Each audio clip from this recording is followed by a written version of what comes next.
Hello everyone, I've come out here to my shamanic shack and I'm all warm and cosy because it's cold. Look, got my fire on. Show you around. Whee! This is my cosy shack. And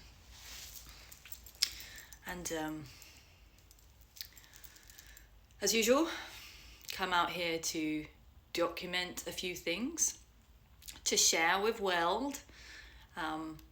It's been a little wild lately, and if I don't document these things as and when they happen, then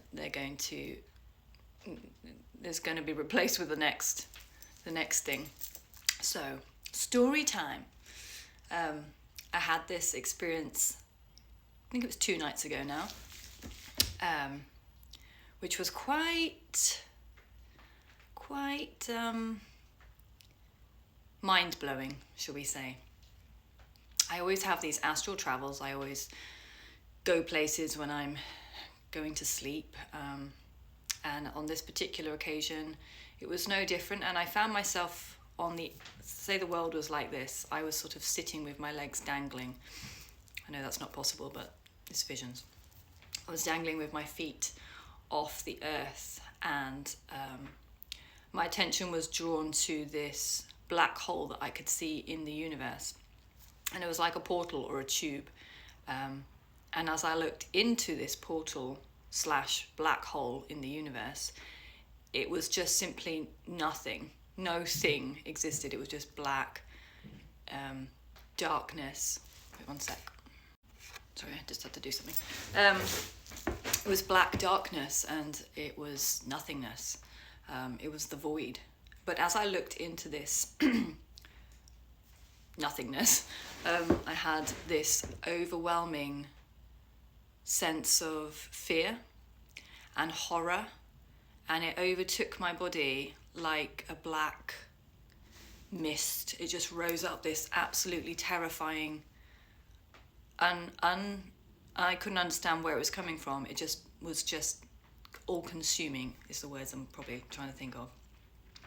And then I turned my gaze to the right, alongside the edge of the world, and I saw that there were more of these black holes. They were like tubes or tunnels, and there was like more, and they were all connecting at different points around the earth or the globe, and they were projecting this hologram of an image of reality onto earth.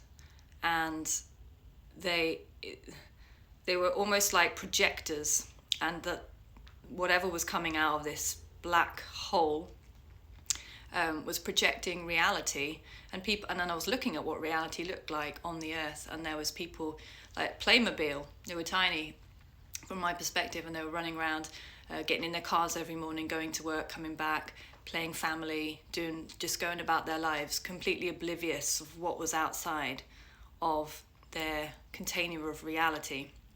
Felt a bit like The Simpsons, like do do do do do do. Anyway, as I panned and looked at these black holes,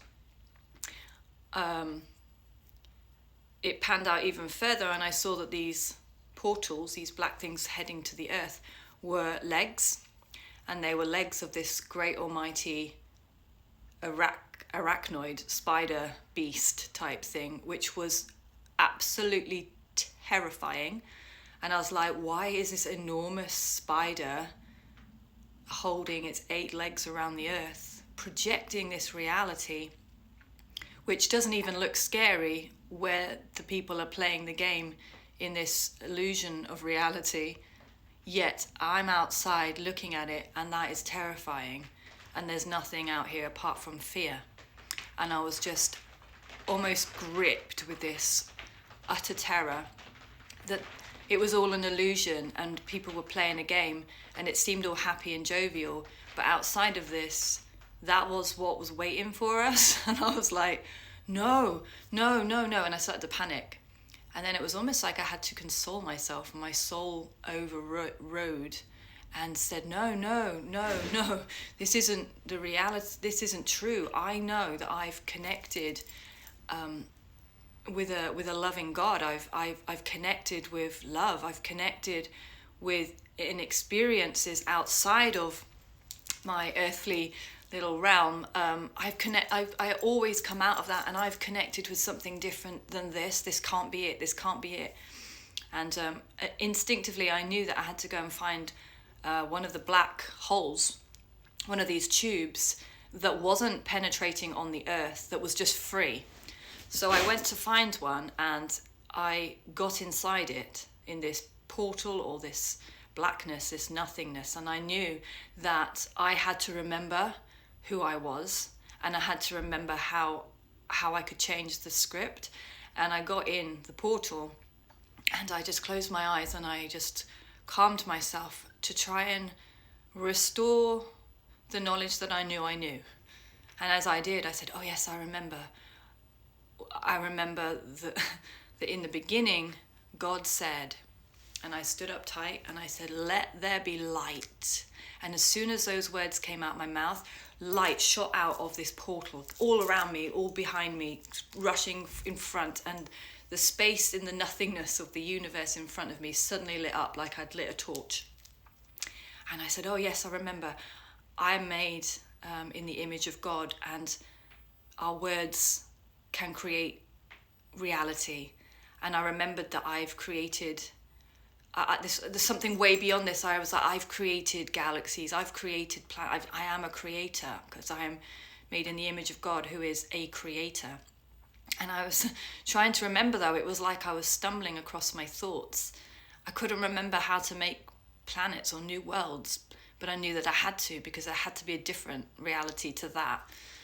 And I needed it to be a place where God's truth of living, it was a true reality, like a new earth with a different, it wasn't just a hologram of fakeness and just literally wrapped in fear. It was a place that would be created out of love. And I heard this voice from within me, from outside me, saying, there is no fear in love, and there is no love in fear.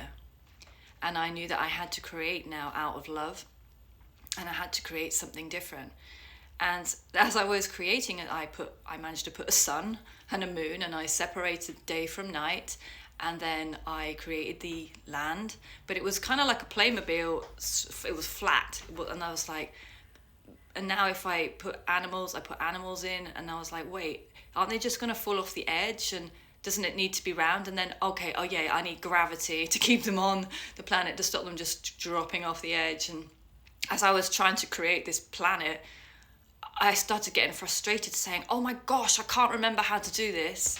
There must be someone really, really intelligent and creative must have had such intricate intellect to know how to create this world that has managed to keep reproducing itself, and how, we're not dropping off the edge of the earth. There's all these things that have been taken into consideration, which are so vital, and yet I feel so insignificant in my work of the creator.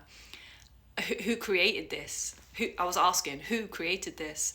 And as I said that, I felt this enormous presence behind me. And I turned, and it was the face of God.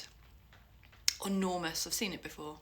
And out of my soul and my mouth leapt, Abba, Father, Abba, Father. And I just wanted to run into his arms. And as I looked, I said, why do you only show me your face? I want to see all of you. Show me all of you. And then suddenly it panned out. And he was this enormous, he looked like the BFG. And he had this, he was invisible, but I could see him. I don't know how to explain that. He was iridescent, but somehow light sometimes touched on his skin. And his skin was made of lions and trees and birds, and every time he moved, he was like a living creation of every living creature that ever lived or existed. I'm going to have to do another part for this. And I asked him to put me back where I belong in all of that. And he put his hand out to me, and he placed me inside his heart. And he said, that's where you belong. I'm going to do part 2.